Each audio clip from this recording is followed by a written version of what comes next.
నమస్తే, నేను సిరి. అల్లు అర్జున్ గారు అరెస్ట్ అయిన తర్వాత బెయిల్ మీదనైతే బయటకు వచ్చారు. అయితే ఇప్పుడు పోలీసులు ఆ బెయిల్ని రద్దు చేయాలని సుప్రీంకోర్టుకి వెళ్తున్నట్టు అయితే వార్తలు వస్తున్నాయి. ఇందులో ఎంతవరకు వాస్తవం ఉంది ఏంటి అనే అంశాన్ని అయితే మనకు వివరించడానికి మనతో పాటు ఉన్నారు ప్రముఖ సినీ క్రిటిక్, సీనియర్ జర్నలిస్ట్ జగదేవ్ గారు. నమస్కారం సార్. నమస్తే అమ్మా. సార్, ఇప్పుడు చూస్తుంటే అల్లు అర్జున్ గారు అయితే బెయిల్ మీద బయటకు అయితే వచ్చేసారు. అయితే ఇప్పుడు ఈ బెయిల్ని రద్దు చేయాలని చెప్పేసి పోలీసులు అయితే పైకోర్టుకి వెళ్తున్నట్టు మరి వార్తలు అయితే వస్తున్నాయి. ఎందుకు మళ్ళీ ఇంత తొందరగానే బెయిల్ రద్దు చేయాలని వాళ్ళు అంటే పోలీసులు ఇలాంటి నిర్ణయం ఎందుకు తీసుకున్నారు సార్? అసలు ఈ మధ్యకాలంలో ఇటువంటి సెలబ్రిటీకి సంబంధించిన వివాదాలు ఎక్కువగా మనం చూస్తున్నాం. అయితే జనరల్గా ఈ మధ్యకాలంలో మళ్ళీ మొన్న 2 days నుంచి ఇంకోటి వైరల్ అయిన అంశం ఏంటంటే, బన్నీ గారు అక్కడ రావడానికి కానీ ర్యాలీగా వెళ్ళడానికి కానీ అనుమతి లేదు అని కమిషనర్ లెటరు వచ్చినట్టు కూడా ఒక వైరల్ అయింది లెటరు. సో ఆ సందర్భంలో ఇచ్చిందే అన్నట్టు కూడా కొన్ని వార్తలు వినిపిస్తున్నాయి. ఇది అసలు తొక్కిసలాట జరిగిన మరుసటి రోజే, అంటే రిలీజ్కు ముందు రోజు నైట్ జరిగింది. రిలీజ్ రోజు సాయంత్రానికి వచ్చిన ఇన్ఫర్మేషన్ ఏంటంటే, వాస్తవానికి థియేటర్లో అపీల్ చేసుకున్నారు, బట్ కమిషనర్ పర్మిషన్ ఇవ్వలేదు. ఆ విషయం థియేటర్ యాజమాన్యం కానీ వాళ్ళు బన్నీ గారికి బన్నీ టీంకి చెప్పలేదు అనేది కూడా ఒక వార్త వినిపిస్తుంది. మేబీ వీళ్ళు ఇవన్నీ కామన్లో ఏముంది, ఆయన వచ్చి ఆయన మట్టుకు వెళ్ళిపోతాడు అని అనుకుంటారు. కానీ ఇప్పుడు ఆవిడ కానీ చనిపోకపోతే ఇష్యూ లేదు. జస్ట్ మహా అయితే ఎందుకు బాయ్ ఏంటి సార్ మీరు మాకు చెప్పి రావాలి కదా, పెద్ద ఇష్యూ అయింది చూడండి, లేకపోతే తొక్కిసలాట అయ్యింది ఏదో అనుకుంటారు. కానీ చనిపోయారు కాబట్టి అది దాన్ని చాలా సీరియస్గా తీసుకుంటున్నారని తెలిసింది. మరొకటి ఏంటంటే, ఈ మధ్యకాలంలో కాంగ్రెస్ ప్రభుత్వం వచ్చిన తర్వాత ప్రతిదీ కూడా దూకుడుగానే వ్యవహరిస్తుంది. అంటే ఎక్కడెక్కడ ఎవడెవడు కబ్జాలు చేశారు, ఆ కబ్జాలు చేయడం వల్ల కబ్జాలుగా మారి దానికి ప్రభుత్వ అధికారుల సహకారంతో కొన్ని రకాల ప్రూఫ్స్ సబ్మిట్ చేసేసి మొత్తానికి మసిపూసి మారేడుగా చేసేసి ప్లాట్లు విల్లాలు అమ్మేస్తే ఎవరు తప్పు అంటే ఎవరిని తప్పు పెడతాం? అల్టిమేట్గా మళ్ళీ ప్రజలు అంటారు, మళ్ళీ అల్టిమేట్గా అధికారులు, వాళ్ళు అందరినీ కాదు అసలు మీరు తప్పుని ఎంకరేజ్ చేయడం మీది కూడా తప్పే అన్నట్టుగా హైదరాబాద్ వచ్చి ఇళ్ళని కూడా కూలదోసింది. అవునా? రేపు గృహప్రవేశం అంటే ఇవ్వాలని కూడా కూడదు. ఇట్లా చాలా దూకుడుగా కూడా వెళ్తున్నారు. నిన్న లేదు మొన్న శాసన మండలిలో కూడా మండలి చైర్మన్ గారు ఆయన అదే చెప్పారు. ఆయన ఏమన్నాడంటే, బోగస్ కార్డులు కూడా చూడండి ఎక్కువ అవుతున్నాయి, వైట్ రేషన్ కార్డులు అవి, దానికి బియ్యం ఎగుమతులు అవి ఇవి చెప్పి వాళ్ళు ఎవరు తీసుకోవట్లేదు, వాళ్ళు అమ్ముకుంటున్నారు బయట 7 రూపాయలకి 8 రూపాయలకి మహా అయితే 10 రూపాయలకి అమ్ముకుంటున్నారు. అది దాన్ని బయట వాళ్ళు 20 రూపాయలకు అమ్ముతున్నాడు, హోటల్స్కి అమ్ముతున్నాడు.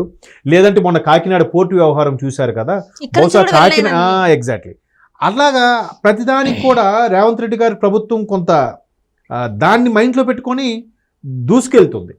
సో ఇప్పుడు ఈయనకి కానీ ఒకవేళ అరెస్ట్ చేయలేదు అనుకోండి, అబ్బా పెద్దోడుకో న్యాయం పేదోడుకో న్యాయం అనేస్తారా లేదా? పుసుకుని అనేసే వాళ్ళే.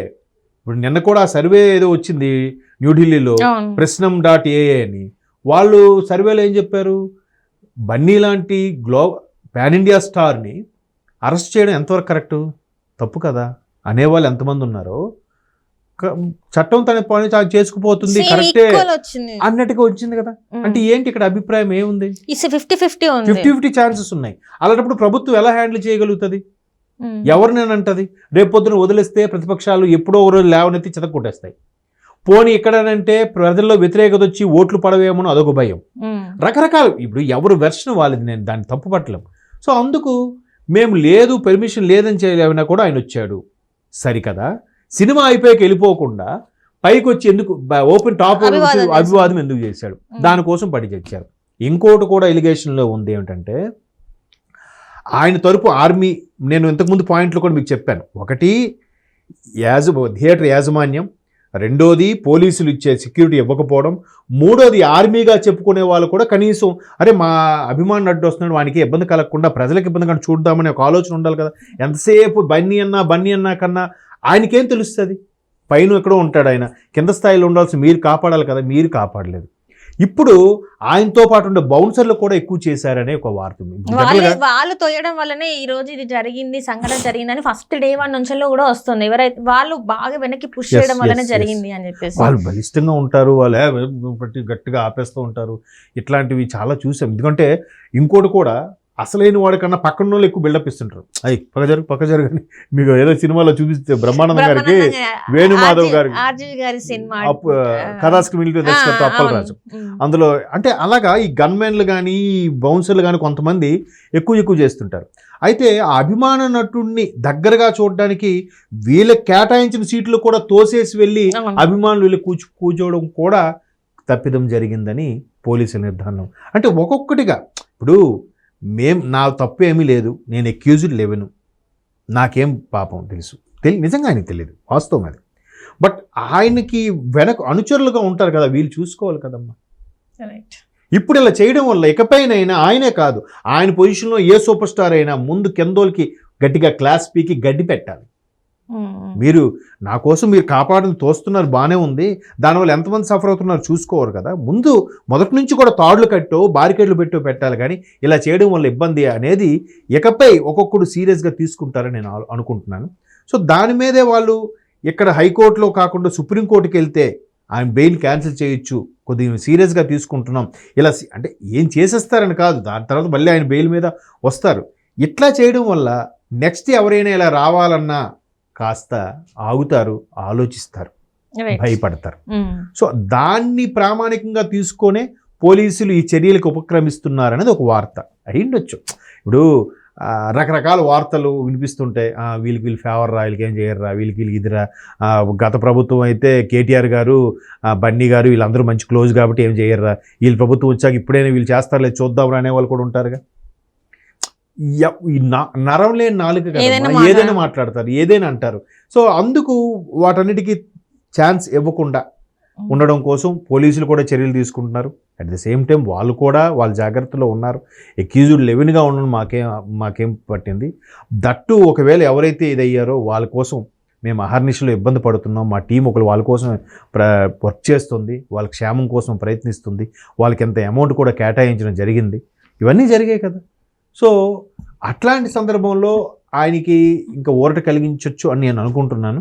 బట్ చట్టం తన పని తాను చేసుకుపోతుంది కాబట్టి ఇట్లాంటి వార్తలు వినిపిస్తూ ఉంటాయి. మేబీ వీళ్ళు సుప్రీంకోర్టు వరకు వెళ్తారని నేనైతే అనుకోను. ఎందుకంటే చిరంజీవి గారు కూడా వచ్చి కలిశారంటున్నారు కాబట్టి చిరంజీవి గారు లాంటి వ్యక్తులు రంగంలోకి దిగితే అంత కాంప్రమైజ్ అవ్వచ్చు అనే విషయంలో కూడా అనిపిస్తుంది. అంటే గట్టిగా మీరు ఎప్పుడు మేము పిలిచినప్పుడు కూడా రావడానికి ఉంటుంది అని గట్టిగా వార్నింగ్ ఇచ్చి, లేదంటే మీరు ఇలా చేయొద్దు సార్, మీ స్థాయి వ్యక్తులకు మేము చెప్పేవాళ్ళం కాదు, ఇలా చేస్తే మాకు లాండ్ ఆర్డర్ సమస్య వస్తుంది. అల్టిమేట్గా అటు తిరిగి మళ్ళీ అటు ప్రభుత్వ అధికారులు కానీ లేదా రాజకీయ పెద్దలు కానీ లేదంటే ముఖ్యమంత్రి స్థాయి వ్యక్తులు కానీ ఎటు తిరిగి మమ్మల్ని అంటారు, డిపార్ట్మెంట్ని అంటారు. కాబట్టి మమ్మల్ని దృష్టిలో పెట్టుకొని మీకు సవ్యంగా వస్తే బాగుంటుందని చెప్పి చిన్న కౌన్సిలింగ్ కూడా ఇచ్చి పంపించవచ్చు. సో వీటన్నిటినీ ఎట్లా బేరీజ్ వేసి చేసుకోవాలంటే రాజకీయ నాయకులకి అందరూ అవసరమేనమ్మా. అన్ని వర్గాల వాళ్ళు, అన్ని జాతుల వారు, అన్ని మతాల వారు అవసరమే. ఎప్పుడు ఏది అవసరం అనిపిస్తే ఆ పరంగా వాళ్ళు చర్యలు తీసుకుని వెళ్ళిపోతుంటారు, లేదంటే అంత కాంప్రమైజ్ చేస్తారు. ఇది కామనే, చూడండి ఏం కాదు. కాకపోతే భయపడాల్సిందేం లేదు. ఆయన ఆ స్టార్ ఇమేజ్, వాళ్ళు ఎంత స్టార్ ఇమేజ్ లేకపోతే అరెస్ట్ అయిన 5 గంటల్లో అంత రాత్రిప్పుడు కూడా ఎలా రిలీజ్ అవుతాడు చెప్పండి, అవలేడుగా. సో మొత్తానికి అది సుప్రీంకోర్టు కూడా ఏ ఇబ్బంది కలగదని నా అభిప్రాయం. Thank you so much. Thanks.